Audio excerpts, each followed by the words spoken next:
also basketball, not just the NBA, which has started up with its media day sometime tomorrow and maybe have started some other media days since, but women's basketball, the WNBA, the basketball we've talked about almost all throughout the WNBA season, and even last year with the college basketball season with women, even more so than the NCAA tournament or men's basketball tournament. Regardless, last night it finally ends. All the haters are parading and happy and looking for reasons to put their laughing emojis for no real reason other than their bigotry. But Caitlin Clark's season is over with the Indiana Fever, but she showed out before she left out.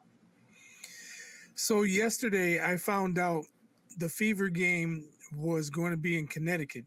So 2 games out of a 3-game series start out. The first 2 games are at the higher seeds home arena, which is totally bogus. Not just because it's the Fever, it's for any lower seed. They could get eliminated and not have a home playoff game. How much sense does that make? And then when you throw in the Caitlin Clark factor, how does she not get a home game in the playoffs? You want to say, well, she should have won. Okay, well, the referee should have called fouls when they hammered her. You know, when Boner, whatever her name is, landed by her feet. That's a foul right in front of the ref. Call the damn fouls. Don't make up calls. I've been saying this all year. Do not make up calls. Don't give her calls, but call the fouls that are fouls. And then she's playing the entire game, not getting the rest. Can somebody give her a little help? Aaliyah Boston, they got her in foul trouble early. She came back. She was balling. She was getting points. She got a bunch of rebounds. Kelsey Mitchell she was playing decent. But then all of a sudden, she turned into Angel Reese at the end of the game. Brick after brick after brick. Oh, my gosh. I'm like, what is going on here? But give Connecticut credit. They have it's plain to see they have more talent on their team. They're gritty. They made the big shots. They deserve to win. But my issue is with the stupidity of the playoff structure. You don't get a home game? No home game. That's just utterly ridiculous to me. It's stupid. Yeah, I just talked about that on Monday when we did the Monday show. I was mentioning how they had to come back and win. On Wednesday, it was a must-win, not only because you're being eliminated, but you won't get a chance to go home on Friday, which would have been tomorrow's game. They missed it. They didn't go, but Caitlin still showed up. But this is bigger than just a basketball game. We talked about that so many times this season, even more so with the WNBA season, when we saw that the element of basketball just happened to be lingering as all of the other things outside of basketball that you try to get away from by using basketball to distract from the nonsense on the outside. I got issues with it. I have an issue with it. I got a lot of issues with a lot of people and different things. I just remember Queen Latifah. She tweeted, I hope the Fever gets swept so we can all have peace. Not let's correct the problem.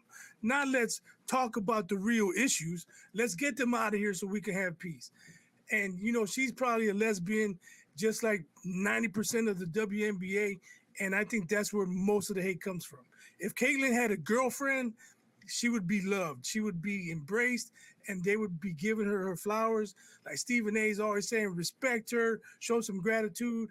You know, high tides lifts all boats.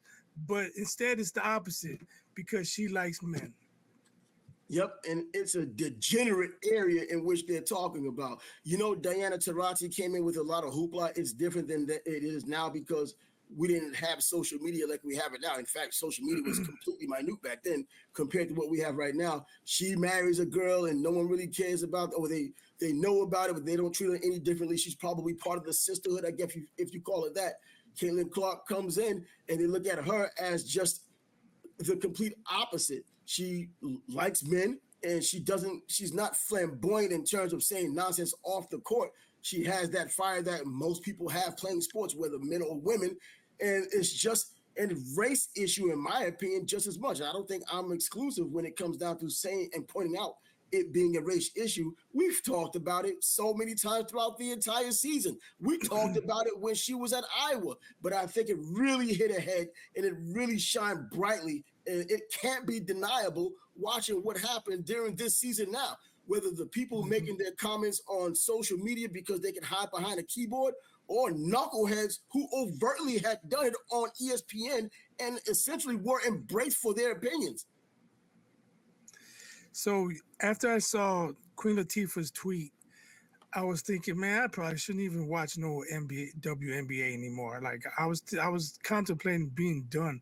I found out the format. I was like, man, I tweeted, the WNBA is trash. You don't lower seeds potentially don't get a home game. You can poke a girl in the eye, no consequences, and that shit was intentional. If you watch that video, you see her point her fingers down, poke, and then pull it away. She had full control of her hand. That shit was intentional. No consequences. And then they give her an award. Why didn't they give her an award in game one? You know, she avoids the suspension and they give her an award before game two. That's just sending two middle fingers to Caitlin Clark. They're telling her, we don't care about you. We don't care if you're the golden goose. We don't care that we're getting this new TV contract. We don't care. We don't care. We don't care. You're not one of us. That's what they're telling Caitlin Clark. So I was thinking I was going to be done. I was like, you know what? Don't be petty like that. So then the Fever get out to a quick lead, and I'm like, all right, maybe they get one to go home. And then she gets into it with Bonner, no foul called. I'm like, this is the same old crap. Then they call a little ticky-tack bump on the other end. I'm like, this is bogus. And they called a foul on Kelsey Mitchell. They had to challenge it because she didn't make no contact. They go to review, and they're like, oh, the foul's not on Mitchell, so they win the challenge, but the foul's on Lexi Hull. Why do you get to change who the foul's on? You got it wrong. Come on. That it's totally bogus. I was like, see, I should have been done, but I'm already hooked. And then after Mabry hits her three, she's on the bench going like this, hit me in the eye, hit me in the eye. And here comes Dejanay, and she pokes her on the side of the eye. That shit was intentional, and they're laughing about it, and nothing's being done about it. I'm telling you, I'm this close to being done with the WNBA. I may not watch ever again. And that's ridiculous because of the type of talent she is compared to what they do have, and anything that even comes in the future. They're trying to push these other players who are in college right now as being future stars, which they may be, but they would not, in my opinion, be transcendent stars as Caitlin Clark is right now. There's only one time that can happen. There's only one first time make it. There's only one first time that it can happen. She was that transcendent star who transcended everything, WNBA, basketball, sports, period, socially, all of that. And there will never be another one that comes in. There could be a second person, but never with that type of magnitude of an imprint while they're coming in. In terms of the fouls that happen in these games, we've been looking at these same fouls all season long, though. And this has been happening to Caitlin Clark all season long. And she's the only one who's been taking the high road every time that type of nonsense has happened. You speak to her after a game, she's not even pointing out the players who had done it to her, even though it's as flagrant as it can be. You know, you see like they try to play it up as if her and Angel Reese are friends. And after that, that Kennedy Carter nonsense had happened, you saw how Angel Reese is celebrating on the sidelines while she was watching it. We know she doesn't like her. I don't think what Caitlin believes or thinks about her even matters because she doesn't even acknowledge her too much unless they bring her name up. But this is what the WNBA is. It's a bigoted, racist league, and we're getting a chance to see it. You can go by the nonsense that's being said in these chat rooms or these chat rooms, right? That's dating it way back. But going to social media in any platform, hearing the negative nonsense, you see who 95, if not more percent of the people are who are talking nonsense about her, typically the biggest whiners of all time. These are the people that make it difficult for other people to just enjoy the basketball game for what it is. But then, you know, the outliers, the people on the outside, making it what it is right now. Stephen A. in the beginning, not necessarily defending him. He kind of gone over there. And Shannon Sharp now defending her as well. But what is there to defend? They're just telling the damn truth. It's just that these whiners and complainers don't want to hear it that way. They're just mad because they believe someone is intruding on so-called their sport. And it's unbelievable. But that's what we see, and that's what it is. Now, of course, some other haters, tribesmen, monolith tribes people are going to say something completely different, speak in circles, trying to say something completely different than what we're seeing.